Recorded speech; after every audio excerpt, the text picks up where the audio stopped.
अध्याय 1। संकट की शुरुआत। छोटा सा पर बेहद जिज्ञासु टीको नामक क्लाउनफिश अपने परिवार के साथ कोरल किंगडम में खुशी खुशी रह रहा था। लेकिन पिछले कुछ दिनों से उसने देखा कि कोरल की चमक फीकी पड़ने लगी है। समुद्री धाराएं धीमी पड़ गई थीं और मछलियां भी बेचैन दिखाई दे रही थीं। टीको ने देखा कि जिन चट्टानों पर वह खेला करता था वहां अब कोई रंग नहीं था। एक अजीब सी उदासी समंदर पर छा गई थी। टीको सीधा पहुंचा शैली के पास, एक बुद्धिमान और 100 वर्षीय कछुआ जो समुद्र के इतिहास का जीता जागता खजाना था। शैली दादी, ये सब क्या हो रहा है? टीको ने पूछा। शैली ने गहरी सांस ली और बोली, हार्ट पर्ल की रोशनी धीमी हो गई है मेरे बच्चे। अगर वह पूरी तरह बुझ गया तो कोरल किंगडम भी खत्म हो जाएगा। अध्याय 2। एक नन्हे मछली का बड़ा निर्णय। तो हम क्या करें? टीको ने साहस जुटाते हुए कहा। हमें हार्ट पर्ल तक जाना होगा, शैली बोली, जो ट्रेंच ऑफ शैडोज में छिपा है, लेकिन वह जगह अंधकार और खतरों से भरी है। टीको ने दृढ़ता से कहा, मैं जाऊंगा। सभी हैरान थे। एक छोटी सी मछली ऐसा बड़ा कदम उठाएगी, यह किसी ने नहीं सोचा था। अगर मैं हार्ट पर्ल को फिर से जगाने में मदद कर सका तो मेरी छोटी सी कोशिश भी मायने रखेगी, टीको ने मुस्कुराते हुए कहा। अध्याय 3। साथी मिलते हैं। टीको की बहादुरी देखकर अन्य समुद्री जीव भी उसकी सहायता को आगे आए। फिन, एक तेज और आत्मविश्वासी स्वॉर्डफिश। अगर रफ्तार से कोई समस्या सुलझ सकती है तो मुझसे बेहतर कोई नहीं, वह बोला। लूना, एक रहस्यमयी जेलीफिश जिसकी चमक से अंधकार भी डरता था। वह कम बोलती थी, लेकिन उसकी उपस्थिति ही काफी थी।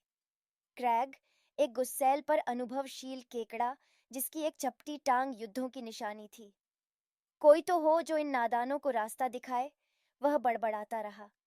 चारों ने मिलकर यात्रा शुरू की और कोरल किंगडम की उम्मीदें उन पर टिकी थीं। अध्याय 4। पहली बाधा। वॉरपुल फॉरेस्ट पहला पड़ाव था। वॉरपुल फॉरेस्ट एक घना समुद्री केल्प जंगल जहां धाराएं चक्कर काटती थीं। यहाँ अगर ध्यान भटका तो हमेशा के लिए खो जाओगे, शैली ने चेतावनी दी थी। टीको ने सबका हाथ पकड़ा और बोला, हम साथ रहेंगे। लूना ने अपनी रोशनी से रास्ता दिखाया। फिन की रफ्तार ने उन्हें तेजी से आगे बढ़ने में मदद की। क्रैग ने चट्टानों से बचने में सहयोग दिया। कई घंटों के संघर्ष के बाद वे सुरक्षित बाहर निकले। अध्याय 5। बबल कैवर्न की हंसी। इसके बाद वे पहुंचे बबल कैवर्न, बुलबुलों की एक गुफा जो हंसते डॉल्फिन्स से भरी थी। डॉल्फिन्स ने पहले तो मस्ती की, पर जब उन्हें पता चला कि ये साहसी जीव हार्ट पर्ल को बचाने निकले हैं तो उन्होंने रास्ता दिखाया। तुम्हारी हिम्मत सराहनीय है, एक डॉल्फिन बोली। अध्याय 6। सनकेन शिप ग्रेवयार्ड। अब उन्हें पार करना था सनकेन शिप ग्रेवयार्ड, डूबी हुई जहाजों का कब्रिस्तान।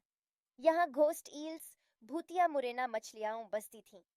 एक ईल ने टीको की पूंछ पकड़ ली, लेकिन लूना की चमक और फिन के तेज हमले से वे बच निकले। टीको ने पहली बार जाना कि डर को हराया जा सकता है, अगर हम साथ हों।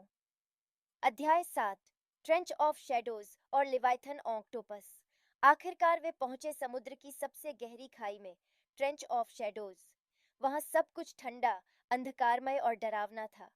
और वहीं छुपा था लिवाइथन ऑक्टोपस, हार्ट पर्ल का रक्षक। उसकी 8 भुजाएं चट्टानों की तरह फैली थीं और उसकी सांसों से पानी भी कांपता था। टीको बोला, हमें इसे बिना जगाए हार्ट पर्ल तक पहुंचना होगा। लूना ने धीरे धीरे चमकना शुरू किया, एक शांत नीली रोशनी में। यह ऑक्टोपस को और गहरी नींद में ले गई।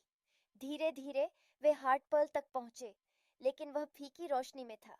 टीको ने अपनी यादों में से एक सुंदर चमकदार कोरल का टुकड़ा निकाला जो उसकी माँ ने कभी दिया था। इसमें प्यार है, आशा है, उसने कहा और कोरल टुकड़ा हार्ट पर्ल पर रखा। अध्याय 8। जीवन की वापसी।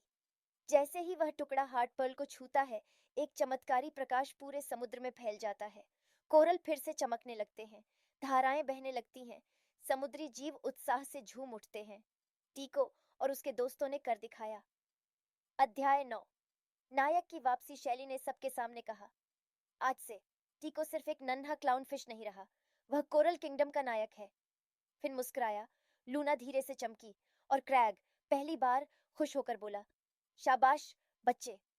नैतिक शिक्षा, साहस, मित्रता और एकता के साथ सबसे गहरी खाइयों को भी रोशन किया जा सकता है।